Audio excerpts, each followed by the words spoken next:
On today's episode of the Broadway Shuffle, we discuss the upcoming matchup against Iowa State, debate where Texas Tech lands in our weekly Big 12 power rankings, and a headset Spygate, a communications issue in the Big 12. That and much more next on the Broadway Shuffle.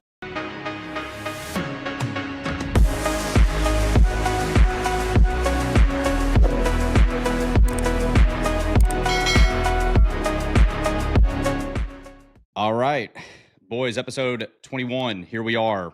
Upcoming game against Iowa State. Lots to discuss and get into, but we're going to start this episode with something that was released late Wednesday. A headset Spygate scandal has taken over the Big 12 conversation. I don't know if this is like a Connor Stallions takes on, the new head comms and the conference. Z, initial thoughts, reaction. I know we were talking earlier, maybe Baylor cheated.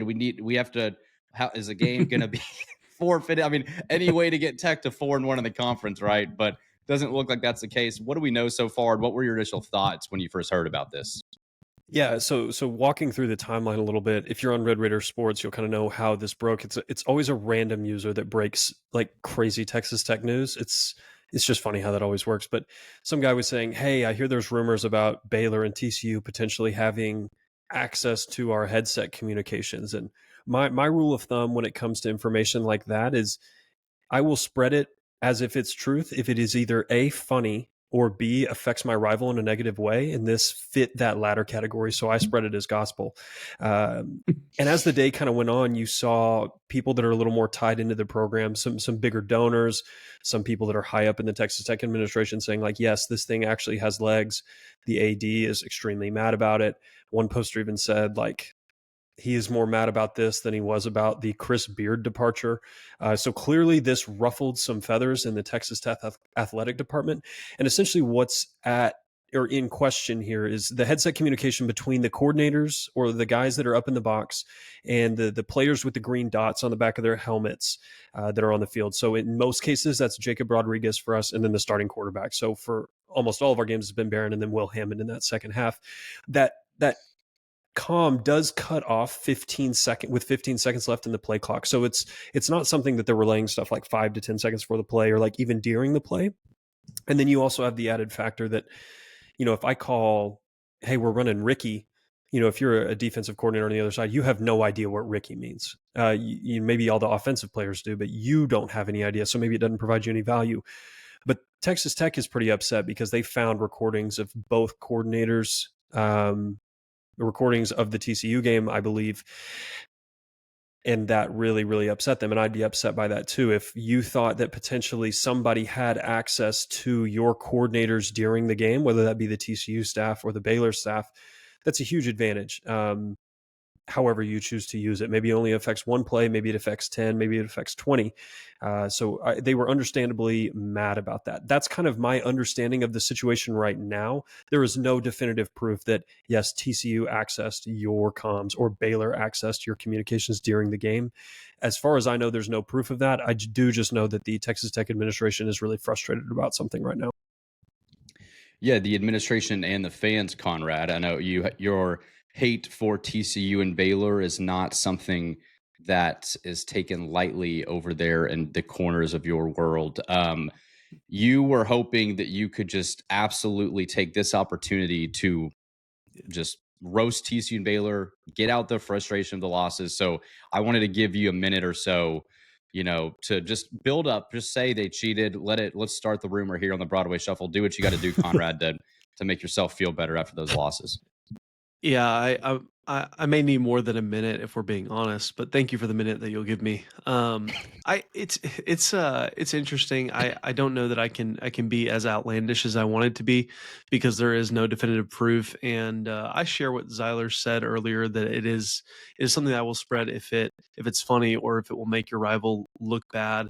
I do think it's interesting that Texas Tech administration and our athletic director have been extremely outspoken about this, which I wouldn't feel like they would be if it didn't actually have some merit to it. Kirby Hocutt is not a guy, if you know anything about him at all, to criticize things publicly or not throw a fit, but just be outspoken about something like this if there wasn't actually some verifiable information to it that he felt like he had. So I really hope it's true.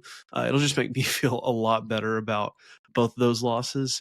I know there's some questions about the Big 12 knowing about this earlier in the season, not doing anything, which I'd be curious to hear what y'all would think about that, because I think that is a huge deal. We knew there was going to be things happening with the headset communication as it rolled in this year, started last year in the bowl games, but yeah, well, Clayton, what do you think about that in terms of why Kirby's so upset, and how did you read the whole situation as it started off this afternoon?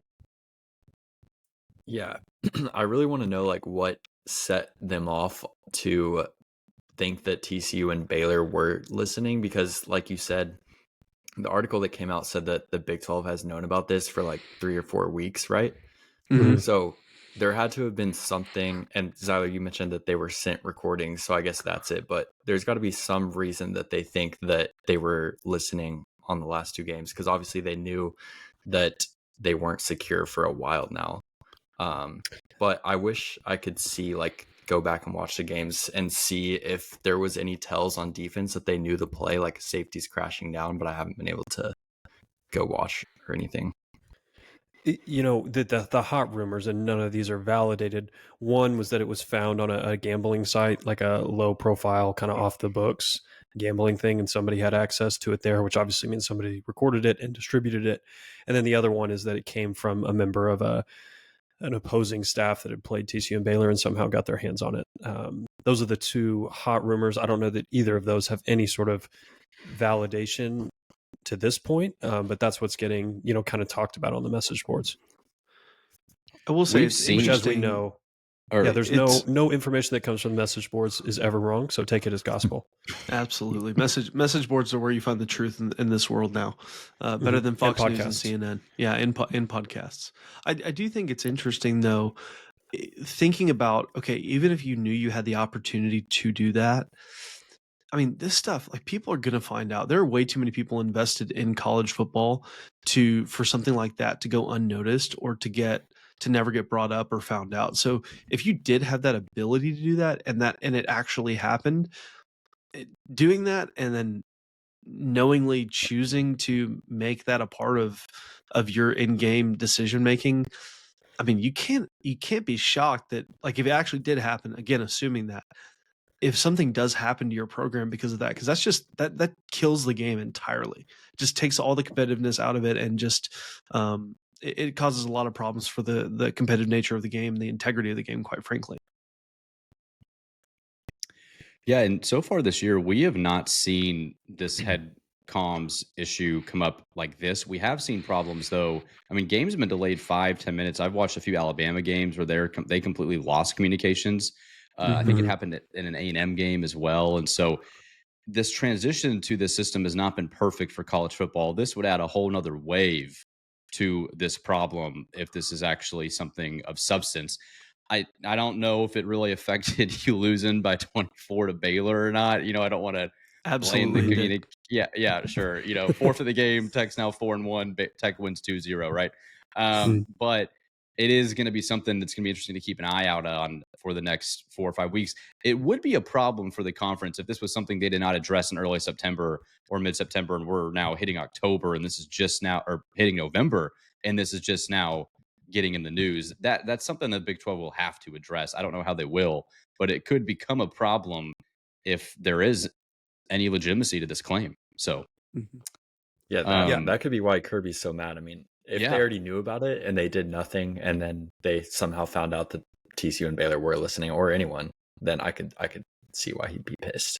I think you hit the nail on the head, Clayton. I think Kirby's probably more frustrated at the Big 12 than he is anybody. I think if anybody's going to get in trouble for this, and I don't know what trouble actually means, it'll probably be the Big 12, not necessarily TCU or Baylor. I do think Brennan hit the nail on the head. 95% of Tech fans are not going to say them having our communications is the reason we lost. You built a 17-point lead if they were listening. You blew that all on your own. You got pancaked by Baylor. That was not the reason that you lost.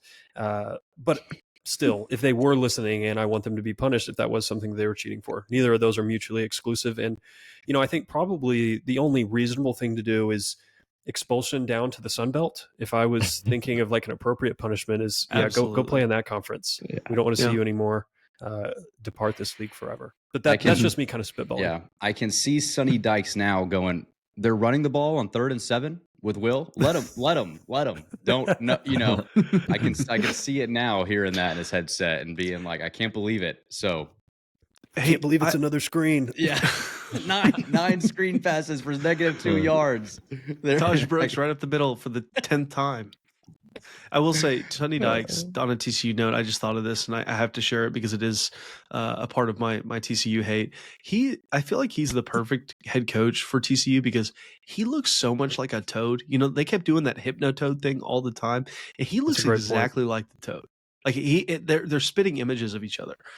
So I didn't say that on the preview or reaction episode, so I'm going to say that here for all of Red Raider Nation to hear. He's the hypno-toad in human flesh. Yeah, I like it. Enough said. I also want to make a counterpoint to the. Now, do I think that they were listening to our calls the whole time? No, but a counterpoint to that is not the reason we lost is to look at Jim Harbaugh's record at Michigan before Connor Stallions was there and after. It drastically went up. So that's all I'll say. My hot take is that Connor Stallions is a hero, and if somebody did that at Tech, I would probably treat them as like a godlike figure. That's my hot Build take. him a statue. Yeah, shout out Connor for doing everything it takes to win a game. We need more of that. Yeah, we're too Bible Belt down here in the South. We don't have enough of those Connor Stallions walking around, but maybe that's what Texas Tech needs to win 9 games for the first time since 2009. So, well, with that, all we got to do is win out to get there this year. We got 4 games, 4 chances to win to get to 9 wins, and to do that first, you got to take care of Iowa State names. So, Z, let's move right to the injury report for this week. We've got a ton of players questionable, but biggest news out of Lubbock this week is that Behren Morton is going to give it a go. What are your thoughts on that? Anything interesting you found from Joey's presser? Yeah, I mean, if you look at the press conference and you look at the injury report on guys that are questionable, it's like, oh my goodness, it is all of our defense. Like, they're all questionable. Joey said that all of those guys are expected to play. I think that's probably a little bit of gamesmanship, but there's basically nothing to take from that press conference as far as who he thinks is further out versus who is, maybe more questionable or doubtful to play. I'm going to assume that almost all of them are going to play until reported otherwise. On the Iowa State side, they've got their best tight end is probably going to be out, and 2 of their linebackers are going to be out, and easily their best one, Caleb Bacon, is going to be out, which you're super thankful for that. He's incredibly athletic, and he's missed every game since their opener. Not a ton that I took from Joey's thing. He's obviously really, really frustrated. We talked about that in our group chat, and man, you do kind of feel for the guy. He desperately wants to win. You can tell. I think some of the criticism of Joey is well-founded in certain areas, not making ideal decisions. It's really easy to do that from your couch. I understand that. But some of those things I understand, maybe some of the personal attacks and questioning the desire to win and, some of those things I think are, probably a little bit too far. And I think 99% of the fan base still believes in Joey. I think there's just a pretty loud minority that's kind of getting after him.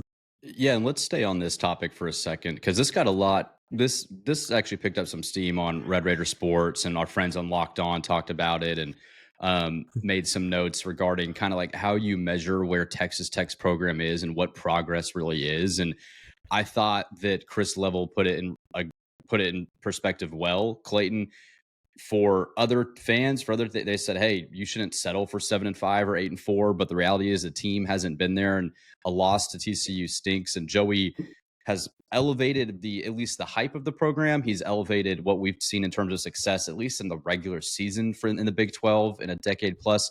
Do you think there's any fairness on a fan perspective going, hey, like, this is on Joey? I mean, is there any legitimate to those opinions, or do you think we need to settle that talk right now? Are you saying like the reason we haven't taken the step forwards on Joey? Yeah. Yeah, I mean, I think we're a little too early in his tenure to be like mad that we haven't seen the second step. I do think we have to get there, and I'm not saying we're entitled to like 8-9 win seasons every year, but at the same time, if you're just gonna, top out at 7-5, eventually your time here is gonna come to an end. But I don't think we're even close to that point yet. and we've had 2 winning seasons in the Big 12 in a row, which I can't remember the last time we did that. It was definitely over a decade ago, I think. So we're definitely not close to the point where I would be like, okay, like I'm off on Joey, but he's definitely stabilized the program. But at some point, he will probably need to take another step forward. Yep, Conrad. Yeah, it's easy when you're in the heat of a moment right after a game or during a game and you get frustrated, and who's the easiest person to blame other than the quarterback as the head coach. I think Joey McGuire has been fantastic for your program, for your university. He didn't go to Texas Tech, but he feels like a Red Raider. He represents your university well. People forget, and I don't know how they do, how bad we were in Cliff's latter years after Patrick left, and how bad we were mostly under Matt Wells, and how bad Matt Wells was at recruiting. And the situation Joey came into and what he's done with it is honestly a masterpiece because of what you had on the roster and what you were able to do. Sure, he's not perfect. I don't know anyone that is, especially any college head coach. He's made certain game management mistakes, but as a whole, what he's done for you is extremely positive. And yeah, like Clayton said, he's going to have to take that step forward at some point. But it's not year 3 because these are just his guys, and now they're young. I think it's hard for fans because we come out of a bye and get blown out of the water by Baylor. We go to Fort Worth. We have a 17-point lead against TCU, and we lose that game in year 3 of his tenure. I think that's why people are so frustrated, and I think they're right to be frustrated in the moment if you want to look at that game. But I don't necessarily think because you lost those 2 games, you can say Joe McGuire's terrible, fire him. That's a pretty unintelligent take, in my opinion. I think you have to look at the entire body of work, and so I think he's been really good for you, and I think he'll only continue to get better. I hope so. I mean, he says it all the time. No one wants to win more than me, and I believe him. It felt like he almost teared up on Monday in his press conference when he talked about that, and that's always. I mean, that's just going to endear you to a fan base, and I think, like Zyler said, he's done that with 99% of us. There's just that 1% that honestly needs to shut up and go in a corner and never speak again, but they make things entertaining. So I will say I think Joey's been fantastic for you, and he's going to continue to be, and he just got to continue to build. And he's never been a college head football coach before, and I'm just glad we have him here, and I think he'll continue to improve as the years go by. Yeah, and we said this at the beginning of the year. Joey has definitely raised the floor of your program. You're not going to bottom out and be like a 100th ranked team or something like that. It's whether he has the ceiling. You know, that's what Clayton says. Are we destined to be, perpetually a 6 to 8 win team and never break through? You know, that's been better than what you've had. People forget how truly you were missing a lot of bowl games from, 2016 through 2021. Like you were missing bowl games very frequently. We haven't done that yet under Joey. We're not going to do it this year. I think people are hoping that he takes another step from that, and they don't realize that just that was a step up from where you had been. Yeah. One other thing I'll say is I feel like the most appealing thing to Joey was like his like roots within the Texas high school football scene, and like his ability to recruit specifically Texas. And he's been good in the portal too. I'm not saying he hasn't been good, but you have to let him at least run the program for 4 to 5 years to see that strength of his really like come to fruition, where all 100%. Of his players are, homegrown from the high school ranks. Yep. Yeah, you there's also a couple have to things. Consider that, or Bernie, go ahead. Go ahead, Conrad. No, you got it, buddy. You also have to consider that when he was hired, NIL was not a thing like it is today, and you didn't have schools promising money up front to recruits. And so even like CJ Baskerville said when we had him on a few weeks ago, he was talking about, recruiting seems to have taken a dip because all kids care about is money. But if you care about relationships, come to Texas Tech. And I think that holds true. And so that factor in the conversation about Joey needs to be taken under consideration as well, because that's something that a lot of people forget. People are like, why is the recruiting so bad this year? It's like, well, you got some things that have changed in college football if you haven't noticed. And so I think that's a big portion of taking his, record and recruiting into account as well as a Texas Tech head coach. Yeah, and to kind of wrap all these thoughts together, if you look at Mike Leach, and because every Texas Tech fan compares what we did from 2000 to 2009, you really only had 1 year out of that, we'll call it a 10-year window, where you actually competed for a Big 12 title and you still didn't get to play in a Big 12 title. So it's not like Leach was winning Big 12 championships, and he wasn't winning 10 games every year either. And so I think the hard thing for us as a fan base to figure out is not necessarily like, why aren't we winning 10 games? It's why are schools like TCU, Baylor, Oklahoma State, why are they having the special seasons more often than you?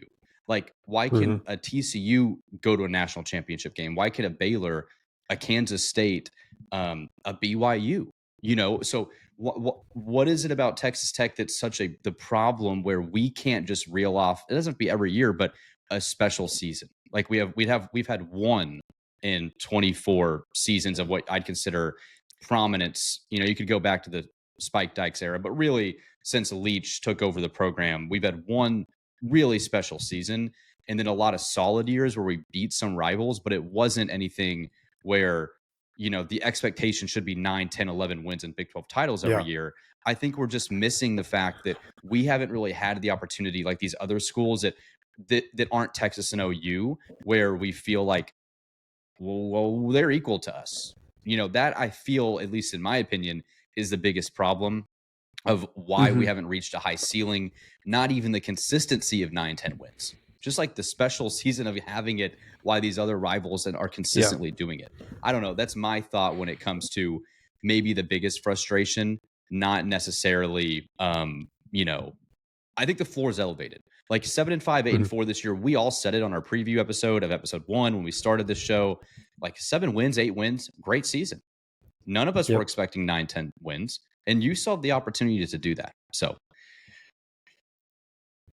I rest my case. All right, Z. Let's get into Iowa State news and notes here. Defense and offensive thoughts. What do you got for us as we preview the Cyclones? Yeah, I'm going to start with the defense, and then we can kind of talk about that and then transition to the offense. Bad news. This will be the best defense you've played all year, hands down. Without a doubt, not a question in my mind. This will be the best team you've faced all year. I just want to preface that for the people that are listening. When we have a hard time moving the ball on this team, almost everybody has had a hard time moving the ball on this team and scoring on this team, save for UCF reeling off. They had a pick six and they did a bunch of other really explosive plays. This team has been exceptional on the defensive side of the ball. John Heacock always manages to have a good defense. This is a team that held Pat Mahomes and Cliff Kingsbury to 10 points. Like, this is a very elite coordinator with a very elite unit.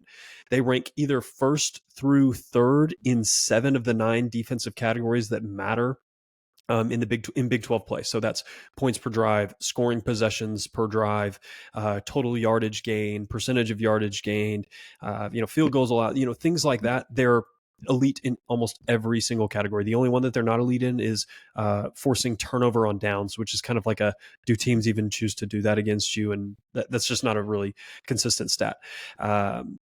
They only allow 1.61 points per drive, and only 24.4% of their drives end in points from the defensive side of the ball. So just to put that in context, if you scored on if you had 4 drives and you scored once on that, you would be doing better than average against this defense.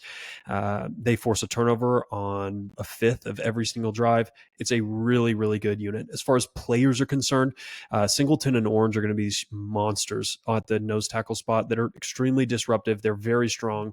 Wilson, Carter, and Porcher, God love him, are going to have their work cut out for them. Their secondary is really good. They have 4 guys that are all probably top 12, top 16 defensive backs in the conference, and they have 4 of them. Just an incredibly elite unit on the back end. Teams are having a really hard time passing against this unit. The one area where I think there maybe is a drop-off are their linebackers, and it's really due to injury. They've just lost a lot of guys here. 3 to 4 guys lost to injury. Not all starters, but definitely the depth is getting tested. That's why you're seeing their run defense not be as good, and that's maybe an area we can exploit. They have been semi-susceptible to the run. You saw that with UCF, but UCF has a really elite rushing attack. It's a really good unit. I mean, UCF was able to score 30 plus on them, only completing 8 passes.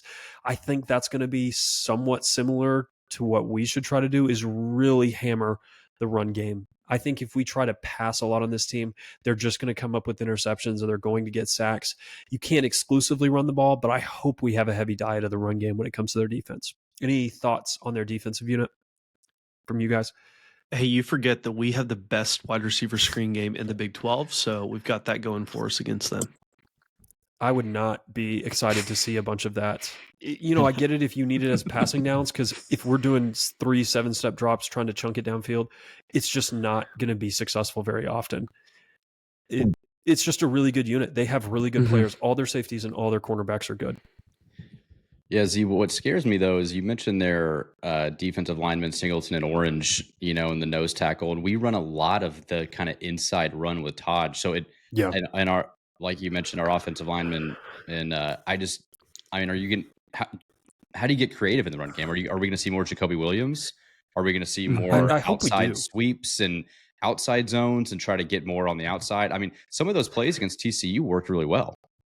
Yeah, I think you're going to have to do some of that offensively. The other thing, just really creative in what you maybe call run plays. So maybe some of those tight end like shuffle passes, some other things like that where it's technically a pass play, but it's really a short yardage. Can we get 6 yards here? Can we get 7 yards here?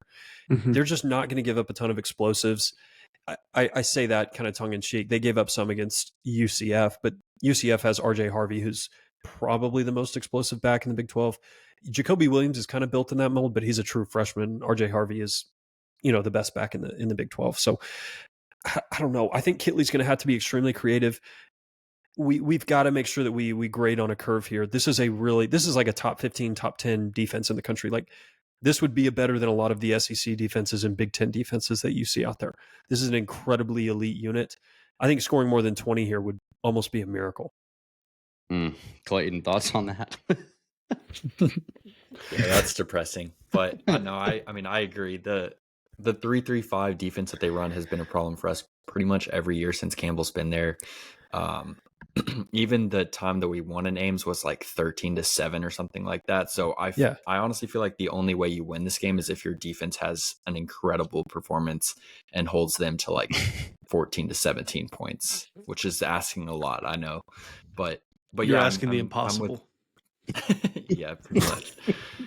But no, I agree. I'd like to see a lot more Jacoby Williams. I feel like him and Taj are like almost polar opposite running styles. So just giving the defense more to think about and each player as you sub them out is going to help. I don't think you can drop back and just even 50-50 pass to run. I don't think you can do that and win the game. Yep. And we do have weather concerns. I mean, it's supposed to be fairly windy and rainy all day. I think that plays in your advantage. I'd love to muck it up. Let's add some variability. And I think that benefits the offense, which, bad for our defense, which doesn't need any more hurdles to overcome. But, maybe it helps you a little bit in some of your run games. And I don't know. You're just looking for something to mix things up. Conrad, it sounds like we need a miracle to win this game. Yeah, maybe not. It's possible, right? Anybody in the Big 12 can beat anybody. I guess my confidence is just not very high. And what Zyler shared with me and that I was reading earlier today, just about their team as a whole, just doesn't give me much hope, because you've won once in Ames, but other than that, it's just been a terribly hard place to play. So I think it probably I'd put the chance of you winning probably under 15%, and maybe that's even generous for some Tech fans to think. What do y'all think? What percentage would you give us to win the game? I had somebody tell me a fun fact the other day. Like, 15% doesn't sound like a lot, but if I told you that you had a 15% chance of getting murdered today, would you be worried? Think about it that way. Point. I'd be worried if I was Iowa State. I would be worried. Yeah. My anxiety would spike. I mean, when you put it that way, they won't be listening to our play calls. What'd you say, Clay? We've got a shot. Let me hear Zyler's offensive thoughts first, and then I'll answer the question. Dude, okay, so this is a good unit. It's not nearly as good as the defensive unit. They're third in the conference, though, in points per drive at 2.93. They score on roughly every other possession, so about a 50% score rate. That's way better than you. They haven't turned the ball over much. Only 7.1% of their drives are resulting in a turnover. And they also lead the Big 12 in yards per drive at 43.8. So very hard. What that's telling you, very hard to get this team in bad field position situations. They're generally going to at least move the ball a little bit, and they're also not going to turn it over. They're going to make you drive the length of the field, which is smart. Don't take a ton of risks. Let your defense help you out a lot. It's kind of a balanced rushing and a passing attack. They're great on third down. They're good at getting to third and manageable. They just do a lot of things. They're not elite at really anything, but very good in a lot of key areas. Early down EPA, third down success rate, really, really good. Rocco Becht is a gamer, man. He is the quarterback for them. One of my favorite guys in the Big 12. If they beat us, I think I'll be rooting for them kind of the rest of the way. He's a ton of fun to watch. They do run 3 different running backs. It's Abu Sama, the true sophomore, Carson Hansen, the true sophomore, and then the senior Jalen Jackson. Jalen Jackson is kind of their Jacoby Williams, real quick, slippery guy that kind of gets lost behind the line. Really good rushing attack. Their passing attack is Higgins and Noel. They're kind of deep guy threats. I know they do some stuff in the intermediate, but their average depth of target is around 13, which basically means every pass that they get thrown is at least 13 yards down the field, or on average is at least that far. Rocco's bombing it to these guys. He's taking shots if he can get protected by the O-line. The O-line's not very good. This is a worse unit than Baylor. This is a worse unit than TCU, worse than Cincinnati. I think it's probably better than Arizona, and I think it's a little bit better than Arizona State, but it's not a super effective unit. I think they're smart in the things that they do and kind of limit some of the weaknesses of this group. But this is not a group that I'm like, yeah, you're not going to get any pressures. I think this is a group that maybe you could try to exploit with your guys. I just don't know if you have the bodies kind of to do it there. It's a good offense. It's not as good as their defense. They're going to move the ball. Rocco's a gamer.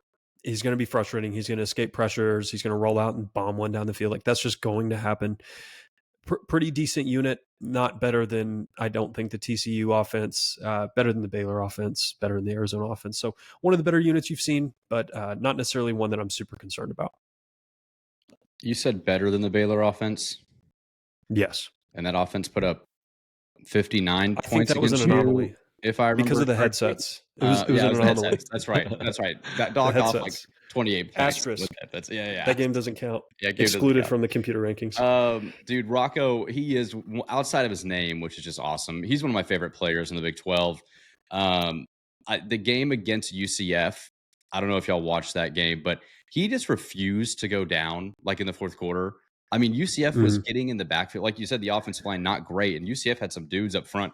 And Rocco was just like, nope, like you guys aren't winning this game. I'm going to do whatever it takes to win. He made throws when he had to. He ran when he had to. For your sake, as a Red Raider, it's terrifying if you go back and watch that film. So I'm definitely nervous to play them, even in the rain. I think it does help you, Z, to your point, but I still think they'll be able to move the ball pretty freely on your defense, unfortunately. So, Clayton, any thoughts about Iowa State's offense? Yeah, I mean, going into the year, I kind of felt like Rocco Becht was getting a little overrated, but I feel like he's definitely taken a huge step from last year. And he wasn't even supposed to be the starter originally. It was the gambling thing that put him in the starting. That's crazy. But yeah, I mean, I agree with all the other receivers are really good. I feel like every quarterback we played for the last like 4 weeks is like a huge shot taker. Like they're going to take some shots down the field, and that hasn't worked out great for us last 2 weeks. So, I mean, I just hope that your defense can hold up. I mean, the good news is your offense is probably the best offense that they've faced, but the bad news is you might be the worst defense that they faced. So we'll see which one comes Conrad, out the winner. How would you like to see the defense at least schematically come out? Would you like to see him rush 4 or 5, take your one-on-one chances outside with Noel and Higgins, or try to just play it safe and let them kind of burn clock and hope you can turn it into a possession game in the rain and find a way to have them have to go earn touchdowns? I mean, or is it just no matter what, it's a lose-lose? I'm no expert, but with when you have a bad defense, and we have a bad defense, I don't even want to say the numbers because that'll make some of our listeners depressed. But when you have a bad defense, the best way to counteract that, at least in my opinion, is to bring more guys than they can block, so that you can either force the quarterback to get the ball out quick, or you can sack him, or you can stuff the run. So that's how I would like to see us approach them. It's kind of a desperate move, but I think the desperation on the defensive side of the ball is warranted, and they're not going to beat you every single time. So that's how I'd like to see see us attack them. I don't know if Zyler maybe has a different perspective, but that's what I'd like to see. Blitz them, bring more guys than they can block, and trust your guys, I guess, on the outside at times on one-on-ones. Yeah, if you bring pressure, you've just got to make sure you contain him. He will scramble. He'll run. He will. You really just have to key in on Higgins and Noel. If you look at their receiving stats, the other two guys that they throw to are Eli Green and Benny Noy, and they have a whopping 117 yards on the season. So not necessarily. It's really just those two guys, and they're good. Yeah. You definitely love to have both of those guys on your team, but find a way to get those guys. And if you do bring pressure, you've got to keep him in the pocket. If he rolls out, he's either going to kill you on a deep ball or he's going to rush for it. So those would be the things. I think DeRuiter will have something interesting and creative schemed up. It's whether we can execute it. He definitely made adjustments last week because we were able to get to the quarterback a lot more than we were against Baylor, which was literally 0 times. So it's not a high bar. You struggled in the one-on-one coverage. Like that was the problem. Yeah. And I guess you live with that. And we talked about that. You're going to get burned a few times, and that's going to happen. Yeah, it's just hard when you get burned for 275 plus yard touchdowns to swallow that. But I guess if you're Texas Tech this year, it does happen. Yep. All right, we're like 38 minutes in. Let's all just take a break and say one positive thing about this Saturday afternoon. Is there anything positive we could look forward to on Saturday? Because right now, all I am feeling is like this game's going to get ugly quick. Z. Yeah. Depending on your opinion of Sawyer Robertson, this could be the best quarterback that they've faced all year. I think you have the best receivers they've faced all year. You don't have the best running back. I think RJ Harvey's probably the best back they've faced. This will be, from a talent and a advanced metric standpoint, the best offense that they've faced. So maybe the optimistic outlook is this defense is beaten up on terrible units, and that's why they've inflated their stats. I am not making that case, but if somebody else wants to make that case, you can. They have been semi-susceptible to the run. You do have some creative run schemes. I hope that we make a particular replacement on the left side of the line. Maybe that helps you a little bit on some of your counters and some of your power plays. If the run game's working, they're going to have to bring some guys down and stop us there. And then maybe we got a shot. I think you will be able to move the ball a little bit. It's just offensively, it's so hard for me to envision this scenario where we're scoring enough to keep up with their offense, just with the talent that they have defensively. That world does exist. Maybe we get some pick sixes. Let's get a punt return touchdown, something like that, but not something that I would necessarily predict. Conrad?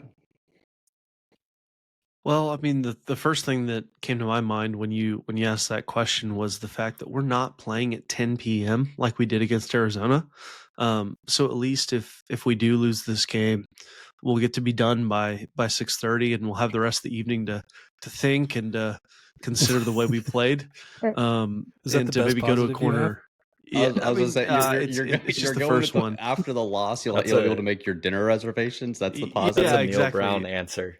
Yeah, that is a Neil Brown answer. Aren't you thankful? I feel like this team, for all the negativity that has surrounded over the last few weeks, I do feel like there could be just a game where maybe they do the unthinkable and go in there motivated, because it's difficult for them to lose both Baylor and TCU in the way they lost both of them. So maybe they're just extremely motivated, and you go in there and Behren gets shot up with a bunch of painkillers and just has the game of his life and throws for 350 yards and 4 touchdowns, and you win somehow. I'm trying to speak it into existence. I don't know if that's going to happen, but that would be my hopeful, positive outlook of what this game could be, other than we're not playing at 10 p.m. All right, Clay, give me an actual positive if you can. If you don't, I really don't know what to say. Yeah. I mean, I would say, I know people hate Kitley right now. Like, they do not like him, but he's called games in the past that are like masterful play calling games, like OU in 2022, Texas that same year, whenever there was like a massive talent and just how good the other team was disparity, and we came out on top. So I don't know. I feel like the thing that Kitley struggles with is just like the straightforward basics of the offense, but he can definitely get creative. If he can scheme up like 3 or 4 drives where we can score on, and then your defense just plays a great game, you have a shot. All right. Thanks, Clay. I like that answer.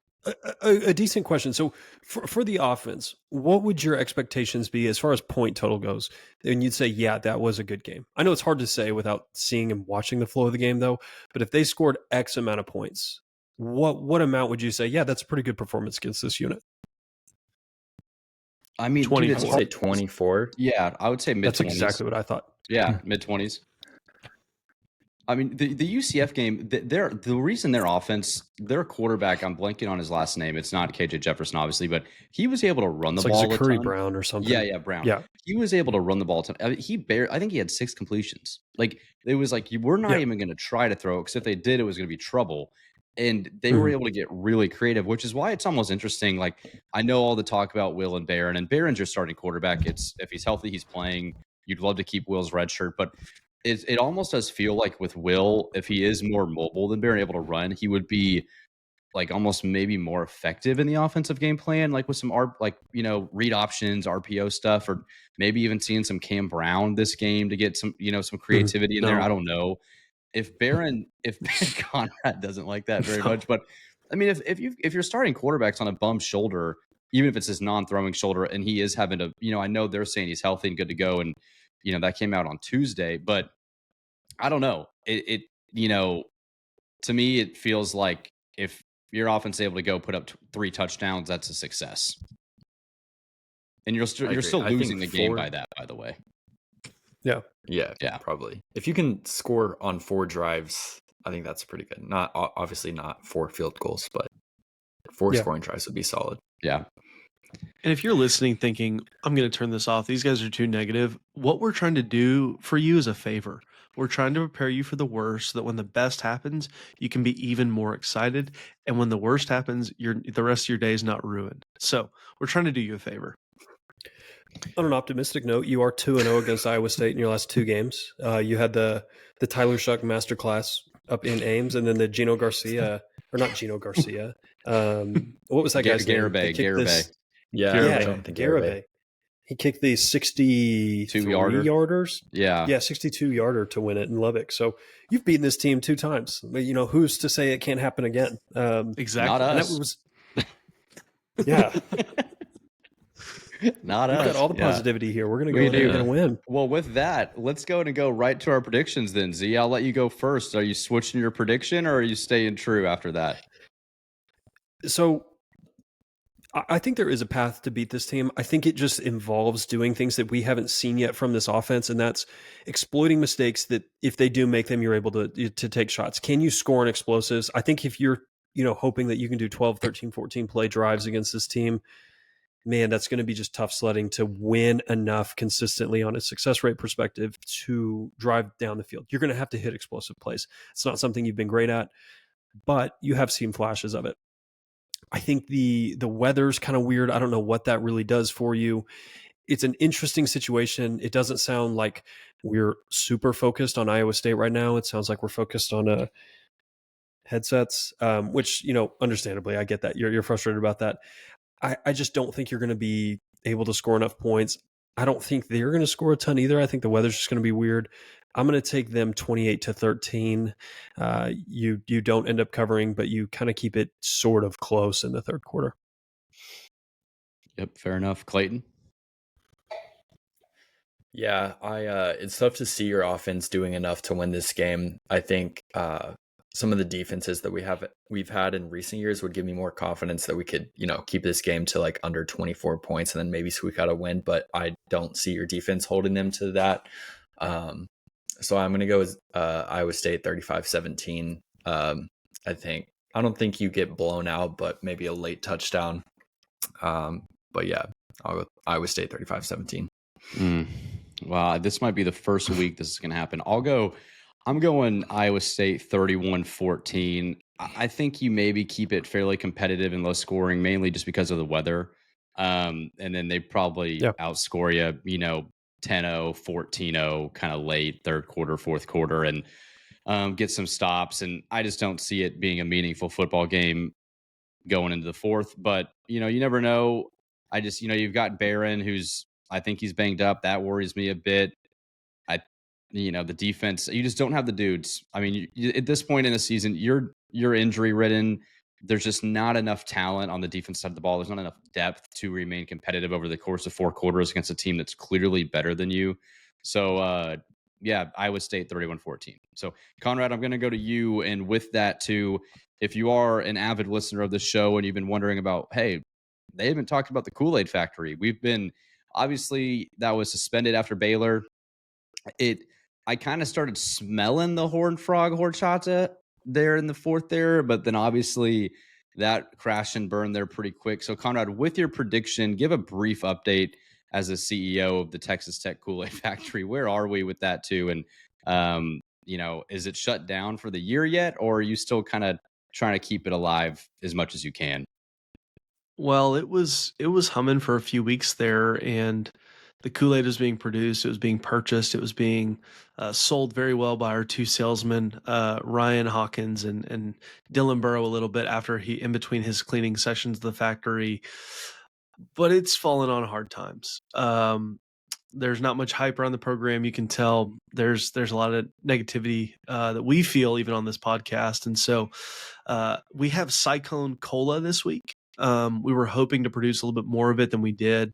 We've just had some people walk away from the Kool-Aid Factory. They don't feel good about what they do on a daily basis because of the product we're putting out on the field. So we've had a lot of staff walk away, choose to go do other ventures. And so we've produced a limited quantity of cases of it. If you are wanting some, you're more than welcome to DM us, comment below. But it may be tough sledding this week. So we may have to make it later, but my prediction is 34-21 Iowa State. So we want to be realistic about the expectations this week. And so we've still got the Kool-Aid Factory. It's still going on. It's just, it's fallen on hard times that we've never seen before, but we'll get through it and we'll come out better for it. Yeah. One final note of positivity. Rocco has at least thrown quite a few interceptions. He's thrown 5 on the year, only 11 passing touchdowns. He may give you some opportunities. But yeah, Conrad, I think I would sip on this a little bit. I think you do have a better chance than what people are telling you. I can see a little bit of the vision. It won't shock me if you win this game. Yeah, dude, if we win this game, I'm going to say the Cyclone Cola that I'll be chugging on my way to Lubbock for the Colorado weekend. I mean, state troopers everywhere will need to be on the lookout, man. It'll be the moment I leave DFW headed to Lubbock. You'll have to watch out. There'll be Cyclone Cola dripping from my gas tank, man. It'll fill my carload. Clayton, what were you going to say? Oh, I was just going to say before we go on to the next topic. So seeing the way that Behren played against TCU and then Hammond came in, I don't want to get into backup QB debates, but what do you guys think happens if we're down like 24-3 at half? Do you think they go to Hammond or are they sticking with Behren? If Behren's like awful bad, like if he's like healthy and throwing picks and fumbling balls in the pot, like if it's just like, dude, this guy just does not look like he's there, but you're down 3 scores, I don't think you go to him. If you're within reach and you feel like you're maybe an offensive spark away from making it a game, I feel like it's more of a decision then. I might be off, but yeah, I know they want to protect his red shirt to an extent, but you're also trying to win the football game. And at the end of the day, you got to put the guy in the situation. I'm not saying that Will should start over Behren if Behren's able to go, but yeah, if he's looking awful and just not fully healthy or, has the ability to get you a dub, go to Will. There's something unique about Texas Tech that our backup quarterbacks, whenever they come in, the first 3 offensive series are going to be unbelievable. It's just something about it. And for the rest of the season, we love to clamor for the backup. We forget that Behren was that backup at one point. I remember, sitting in the stands in Lubbock, and there was a guy that would just always yell to put Behren in anytime Tyler Shuck threw an incompletion. It was without fail. So, 20 times a game, I was going to hear this guy get up and yell, "Put Behren in, put him in." And dude, what was the game? We're able to. Wait, Z, there was a game on national TV. I can't remember, and you would just hear Behren, like you would just hear, you could hear it on the broadcast. It was like Tyler's like and it was the whole game nonstop. Dude. Like it was 4 quarters. It was hilarious. And now you'll hear like the first time that we punt or a bad thing happens, it's going to be like, put Hammond in. You're going to hear all these people say it's time to put Hammond in, time to move on. And I think Behren's deserved the right to maybe take some lumps against this top 10 defense on the road. I hope you can preserve Will's red shirt. If you can make it through these next 2 games without playing him, I'm all for putting him in if Behren can't go. But I'd really hate to waste his, a year of eligibility for him on a season where you've already got 3 losses. So, yeah, I agree. Well, and we'll save. I don't want to get too into the theoretical which quarterback should be playing. Yeah, let's get into that on the reaction episode, and get into the hypotheticals of what if Behren starts sucking. So we still, by the way, just to be clear, you have the 18th ranked offense in the nation. We've been kind of more Kitley supporters, and I think most of the fan base seems to be in terms of like where your offense is on a production level.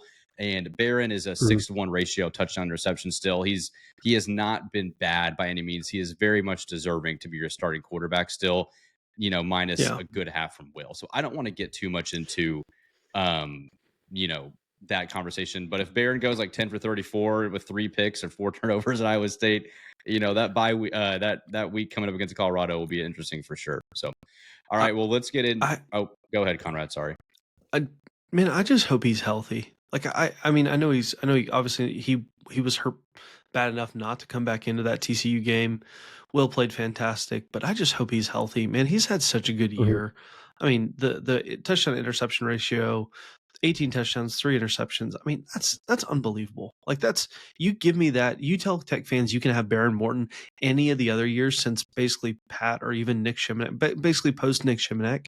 If you tell me you can have that stat line through 8 games for a quarterback, you're taking it 100 times out of 100. So people that are clamoring for Will, I hope Will has a great future here. I think he does. But man, enjoy Behren because he's a good player and he's won you some games. He's not perfect, but he's a very good player. So he's somebody that we should enjoy and actively root for.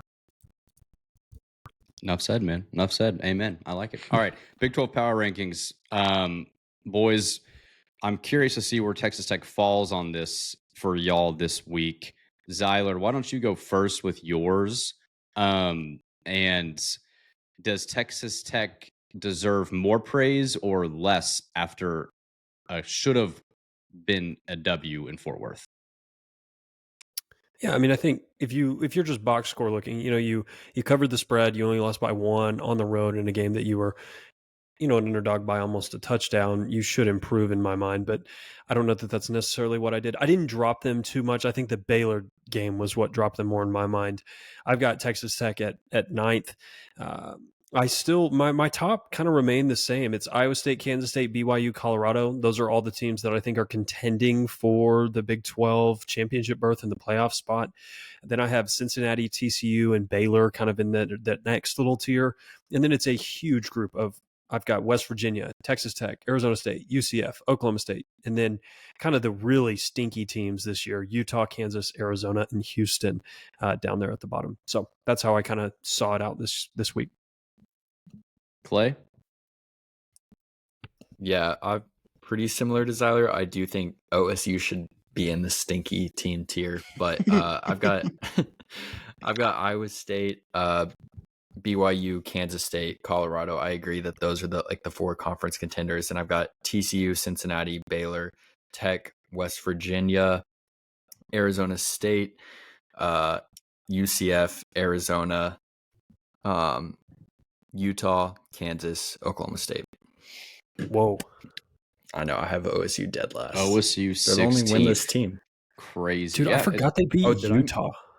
I forgot that they knocked off Utah. Who are you talking about? Utah beat Houston. Oklahoma. Yeah, Houston beat Utah. Yeah. Oh, yeah, Houston. Houston's making a run, maybe man. The Cougars next week may rise out of the cellar. I may have to consider that a little more closely. Yeah. Conrad? Hey, and you're on Conrad. You're muted. You're on mute. Okay, I'm unmuted now. There you go. I'm gonna be a little bit different and go from the bottom up. I'll start last with Oklahoma State, and it brings me great joy to put Utah at 15th, UCF at 14, Kansas at 13, Arizona at 12, Houston at 11, West Virginia at 10, Texas Tech at 9, like Zyler, Baylor at 8, TCU at 7, Arizona State, and then Cincinnati at 5. And then I also have the same top 4 as Clayton and Zyler. Colorado at 4. I think they're a really good team.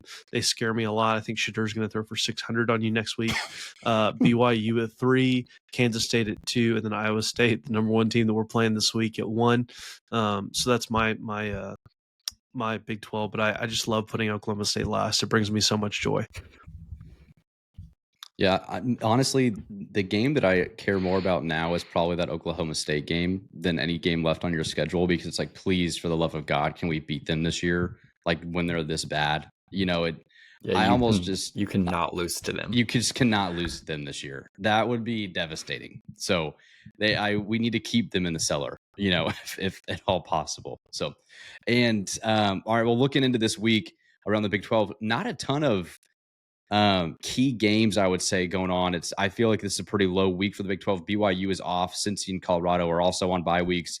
ASU is favored in Stillwater, which, Z, I think you're crazy, right? Like, nothing you would not expect to see that. I think ACU's projected win total at the beginning of the year was 3.5, if I'm not mistaken. It was right around that 3 to 4 number. Yeah, and so I think for them, 3.5, 4.5, something like that. Yeah, it's crazy to see this Big 12, man. I mean, it's been surprising. Like, Colorado, not a lot of people, even though with Shador and Travis Hunter, weren't necessarily expecting them to be 6-2 and bowl eligible already through 8 games. They've been a surprise. BYU's been a surprise. And then teams that you thought were going to win the conference, Utah and Oklahoma State, almost dead last in the conference. So it's been a flip-floppy year for the Big 12. But you have the TCU Baylor game this week, which surprising take for me. I don't think Baylor's that bad, to be quite honest. Like, they smoked you, but they lost to Utah with Cam Rising. They lost to BYU at home, who's one of the top teams in the conference. And I'm trying to think of the other game. They lost to Iowa State, Colorado. On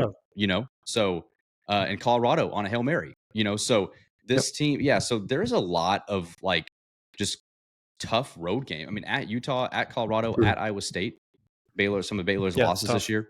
That's tough. Yeah. And then BYU at home. So I think if you would have beat Baylor, I think Aranda gets fired. Like, you just had an opportunity to nuke that program. And and all of a sudden, if they beat TCU, that's, they're feeling pretty good about where they're at in terms of where their season was to start the year. So, Conrad, don't watch, turn away. I don't even know what time that game's at, but I don't care. Don't let the rage come in with the most hated game of the year for Conrad, TCU Baylor. So I hope they both lose, and it's just this. I hope it's ties 0-0, and something happens. They can't even play the game, and it just has to go down as a tie.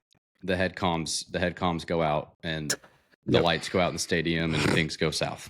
It's the only hope. So, all right, Z. Well, there's the Big 12 slate.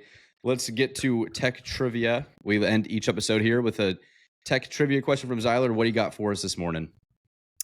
Yeah, you're going to go on the road and face a top 10 team in the coaches poll, not in the AP poll. But that has been something that you have not had a ton of success with, but you have beat a top 10 team on the road.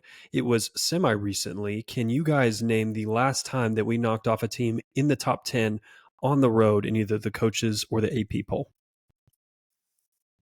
First game that comes to mind is Norman, Oklahoma, Alex Torres, Seth Dagee, 2012 in Norman, I believe. Yes, I think that was guess. Tommy Tuberville, actually. Which, yeah, that was. Yeah. So, and maybe it's sooner, but I don't remember. Conrad, I'm gonna piggyback on that guess. I can't think of another game that would. Like, I feel like that's something I would remember if it was when we were students, and I definitely know it wasn't when we were students. So, Clayton?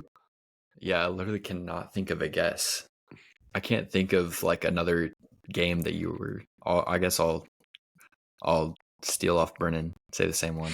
It's got to be right. You're exactly right. There you go. It was Oklahoma in the 2011 season. Wow. 2011. Wow. Yeah, dude, I remember that game vividly because you get up like 35-0, and it's like, what is happening? And then they almost come back. Dude, the tunnel screens were insane. Dude, why don't we run those anymore? Dude, defenses know how to stop. Myself if I watched Porcher try to run a tunnel screen. Yeah. Well, but they were so like, dude, watching Detron Lewis run a tunnel screen was like just the most glorious thing ever back in the glory days of Leach. I think Leach perfected. I mean, Crabtree ran some too, but dude, those were filthy. Those and the shovel passes, it was like defenses had no clue when that was coming and how to stop. Yep. So, all right. Yeah. Well, hey, we're all right. Hey, there's a positive note. We all get the trivia question right to end the night. What about, how's that, man? Come on, and I don't know, maybe Tech will surprise you. We tend to throw out some random surprises there very often. And on a final note, you win this game, that Colorado game still matters. And that's all we asked for this year. Could the Colorado game at least have some sort of importance? So come on, Red Raiders. Find a way to make us have fun while we're in Lubbock for the Colorado game. So, well, appreciate you guys checking out the show. Please make sure to like and subscribe on the Broadway Shuffle at Texas Tech. I should not have read our chat during the closing segment there. Make sure let's wrap this thing up. Just like and subscribe on our YouTube channel, the Broadway Shuffle, a Texas Tech Sports Podcast, and you can get all of our social medias on a link on our link tree in the description as well. So for Zyler, Conrad, Clayton, I'm Brennan. Z, get out of here, and we'll see you guys next week on the Broadway Shuffle. Wreck 'em Tech. Thanks, Brennan. Wreck 'em.